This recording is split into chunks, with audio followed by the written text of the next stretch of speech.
All of you good morning. मैं हूं P के वैद और जो पीईटी एग्ज़ाम होने जा रहा है 2023-24 में, इसके लिए जो इम्पोर्टेंट प्रश्न पत्र आने वाला है उसके लिए प्रैक्टिस सेट आज मैं 4 कराने जा रहा हूं। 3 प्रैक्टिस सेट करा दिया गया है चैनल पे।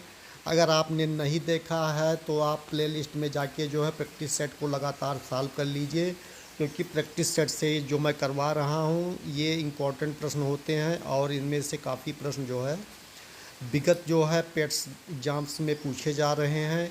तो आप लोग प्रैक्टिस सेट को जगह लगातार सॉल्व कीजिए और कितना क्वेश्चन आपका सही है ये भी आप कमेंट बॉक्स में बताइए। ये कि पहला कंप्यूटर माउस किसने बनाया था, पहला कंप्यूटर माउस किसने बनाया था। तो इसमें विकल्प दिया हुआ है डगलस एल्बर्ट ने, विलियम इंग्लिश ने, ओरियल गूथर ने, रॉबर्ट जवाकी ने।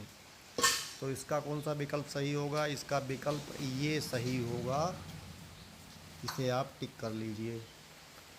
डगलस एल्जरबर्ट ने जो है पहला कंप्यूटर बनाया था। इम्पोर्टेंट क्वेश्चन है, नोट कर लीजिए।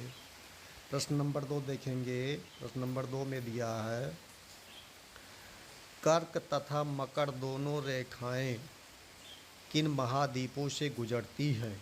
कर्क तथा मकर दोनों रेखाएं किन महाद्वीपों से गुजरती हैं। तो इसका क्या होगा? इसमें दिया है एशिया से, ऑस्ट्रेलिया से, दक्षिणी अफ्रीका से, अफ्रीका से। कौन सा विकल्प सही होगा बताइए? इसमें जो है डी विकल्प सही होगा, अफ्रीका से। कर्क तथा मकर दोनों रेखाएं जो है अफ्रीका महाद्वीप से होके गुजरती हैं। इम्पोर्टेंट है, नोट कर लीजिए।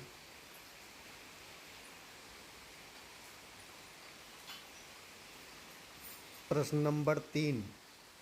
प्रश्न नंबर 3 है कि न्यायिक पुनर्वलोकन जुडिशियल रिव्यू प्रचलित है केवल भारत में, केवल यूके में, केवल यूएसए में, भारत और यूएसए में। किसमें है भैया बता दीजिए। न्यायिक पुनर्वलोकन जुडिशियल रिव्यू प्रचलित है, कहाँ प्रचलित है? तीसरे का जो है डी सही होगा, भारत और यूएसए में। कहाँ होगा? भारत और यूएसए में। डी विकल्प सही होगा, टिक कर लीजिए आप लोग। प्रश्न नंबर 4 देख लीजिए। प्रश्न नंबर 4 में दिया है पौधे किस प्रक्रिया से प्रजनन करते हैं। परागण, संघनन, भोजन और गैलेवनी शेल। तो कौन सा होगा इसमें? प्रश्न नंबर 4 का विकल्प नंबर ए सही होगा, यानी परागण। परागण क्रिया से जो है पौधे जो है प्रजनन की क्रिया करते हैं। प्रश्न नंबर 5 देख लीजिए। मॉन्टेग्यू चेम्सफोर्ड सुधार का परिणाम था। इसमें दिया हुआ है 1861 का एक्ट, 1919 का एक्ट, 1935 का एक्ट और 1909 का एक्ट। कौन सा होगा? प्रश्न नंबर 5 का विकल्प नंबर बी सही होगा, 1919 का एक्ट जो है इसका उत्तर होगा। प्रश्न नंबर 6 देखिए। भारत में पुरातत्व विभाग का पिता निम्न में से किसे माना जाता है। इसमें दिया हुआ है अलेक्जेंडर किरिंगहम, तर्जान मार्शल, जेम्स प्रिंसेस और दयाराम शाहिनी। तो इसमें कौन सा सही होगा? इसमें सही होगा अलेक्जेंडर कनिंघम। इसका ये विकल्प सही होगा, टिक कर लीजिए आप लोग। प्रश्न नंबर 7 देखिए। किस युद्ध ने भारत और में ब्रिटेन प्रभुत्व को स्थापित किया। किस युद्ध ने भारत में ब्रिटेन प्रभुत्व को स्थापित किया। प्रश्न नंबर 7 कौन सा सही होगा? बक्सर का युद्ध, प्लासी का युद्ध, कर्नाटक का युद्ध, मैसूर का युद्ध। प्रश्न नंबर 7 का विकल्प नंबर ये सही होगा, यानी बक्सर का युद्ध जो है भारत में ब्रिटिश प्रभुत्व की जो है स्थापित किया था। नोट कर लीजिए। प्रश्न नंबर 8 देखें। किस वैदिक ग्रंथ में वर्ण शब्द का सर्वप्रथम उल्लेख मिलता है। किस वैदिक ग्रंथ में सर्वप्रथम वर्ण शब्द का उल्लेख मिलता है? इसमें दिया हुआ है ऋग्वेद, अथर्ववेद, सामवेद, यजुर्वेद। कौन सा वेद होगा? तो सबसे पुराना वेद आपका जो है ऋग्वेद। इसमें जो है वर्ण शब्द का सर्वप्रथम उल्लेख मिलता है। इम्पोर्टेंट है, नोट कर लीजिए।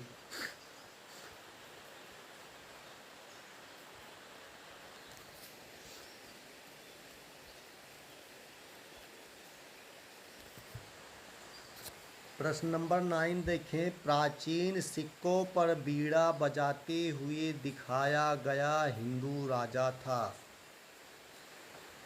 प्राचीन सिक्कों पर बीड़ा बजाते हुए दिखाया गया हिंदू राजा था। कौन था भैया, बता दीजिए। कनिष्क थे, अशोक थे, हर्षवर्धन थे कि समुद्रगुप्त थे? तो इसमें होगा समुद्रगुप्त। नोट कर लीजिए। नंबर 10 देख लीजिए। दिए गए कथनों में से कौन सा असत्य है? ये विकल्प है बुध एवं शुक्र ग्रह का कोई उपग्रह नहीं है। बी है शुक्र को पृथ्वी की बहन तथा प्रेशर कुकर ग्रह कहा जाता है। सी विकल्प दिया है सौर मंडल का सबसे बड़ा ग्रह बृहस्पति यानी जुपिटर है। और प्रश्न नंबर 10वें का डी विकल्प है अरुण यूरेनस ग्रह को लाल ग्रह कहा जाता है। प्रश्न नंबर 10 का कौन सा विकल्प सही होगा, बताइए आप लोग। इसमें आपका डी विकल्प सही होगा। अरुण यानी यूरेनस ग्रह को लाल ग्रह कहा जाता है। ये है असत्य। असत्य इसमें जो पूछा गया असत्य बताना है, तो यही आपका जो है आंसर हो जाएगा डी विकल्प। इसे टिक कर लीजिए आप लोग। बादल किसका कोलाइडी प्रक्षेपण है? जल प्रक्षेप माध्यम में वायु, जल के प्रक्षेप माध्यम में कुहारा, जल के प्रक्षेप माध्यम में कुहासा और वायु के प्रक्षेप माध्यम में जलबिंदु। कौन सा होगा? 11 का बता दीजिए आप लोग। प्रश्न नंबर 11 का इसमें जो है वायु के प्रक्षेप माध्यम में जल बिंदु यानी डी विकल्प सही हो जाएगा। नोट कर लीजिए।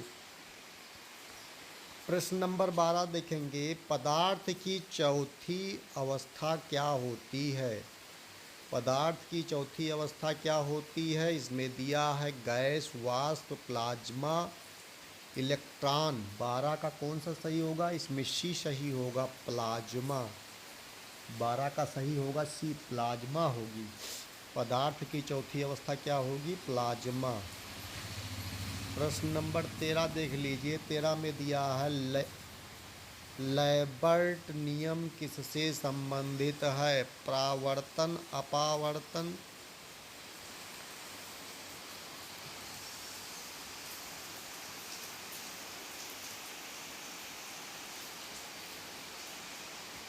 व्यतिकरण और प्रदीप्त। तो इसमें क्या होगा बता दीजिए।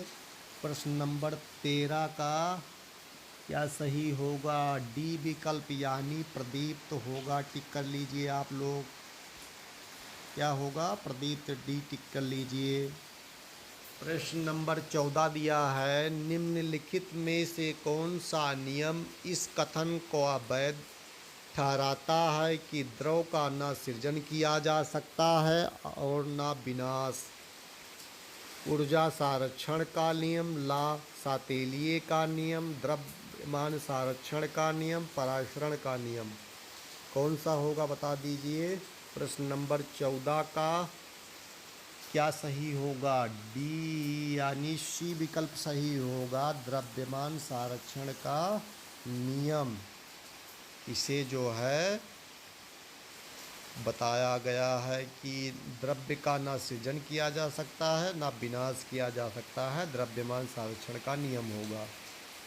प्रश्न नंबर 15 देख ले। 15 में दिया है कि डेसिबल इकाई का प्रयोग किया जाता है प्रकाश की गति के लिए, ऊष्मा की गति के लिए, ध्वनि की गति के लिए, रेडियो तरंग की आवृत्ति के लिए। प्रश्न नंबर 15 का विकल्प नंबर सी सही होगा, यानी ध्वनि की तीव्रता के लिए डेसिबल इकाई का प्रयोग किया जाता है। प्रश्न नंबर 16 देखेंगे, रासायनिक ऊर्जा का वैद्युत ऊर्जा में रूपांतरण होता है। डायनमो में, विद्युत मापक में, बैटरी में, परमाणु बम में रासायनिक ऊर्जा का विद्युत ऊर्जा में रूपांतरण होता है। 16 का क्या सही हो जाएगा? सी विकल्प, यानी कि बैटरी में रासायनिक ऊर्जा का विद्युत ऊर्जा में रूपांतरण क्या हो जाता है? बैटरी में। प्रश्न नंबर 17 देखेंगे, निम्नलिखित में से कौन सा पेट्रोलियम मोम है? निम्नलिखित में से कौन सा पेट्रोलियम मोम है? तो इसमें दिया है मधु मोम, कार्बोका मोम, पैराफिन मोम, जोजोबा मोम। कौन सा होगा बता दीजिए। प्रश्न नंबर 17 का कौन सा सही होगा विकल्प? प्रश्न नंबर 17 का कौन विकल्प सही होगा? 17 का आपका विकल्प सी सही होगा, यानी कि पैराफिन मोम को पेट्रोलियम मोम के नाम से भी जाना जाता है। ये कोयले की किस किस्म में मूल पादप द्रव्य के अभिज्ञेय अवशेष पाए जाते हैं? 18 का सी सही होगा, यानी पीत। पीत जो होता है इसमें अवशेष पाए जाते हैं। प्रश्न नंबर 19 देखिए, विशिष्ट जातियों के एक्स सीटू संरक्षण के निम्न में से कौन सा उद्दिष्ट है? बता दीजिए। प्रश्न नंबर 19 का तो इसमें दिया हुआ है हार्बेरियम, शुक्राणु बैंक, रुधिर बैंक और जर्म प्लाज्मा बैंक। क्या होगा बता दिए फटाफट। 19 का क्या सही हो जाएगा? 19 का डी सही होगा, जर्म प्लाज्मा बैंक। इम्पोर्टेंट है, नोट कर लीजिए। प्रश्न नंबर 20 देखेंगे, निम्नलिखित में से कौन सा धातु अन्य धातुओं के साथ अमलगम बनाती है? सीसा, रांगा, जिंक, पारद। कौन सा होगा बता दीजिए आप लोग। 20 का कौन सा सही होगा? डी सही होगा, यानी पारद। इसे जो है धातुओं से अमलगम बनाती है। इम्पोर्टेंट है, नोट कर लीजिए। इस तरह हमने 20 प्रश्नों को कराया है। नेक्स्ट वीडियो में 20 से आगे प्रश्नों को हल कराऊंगा। धन्यवाद।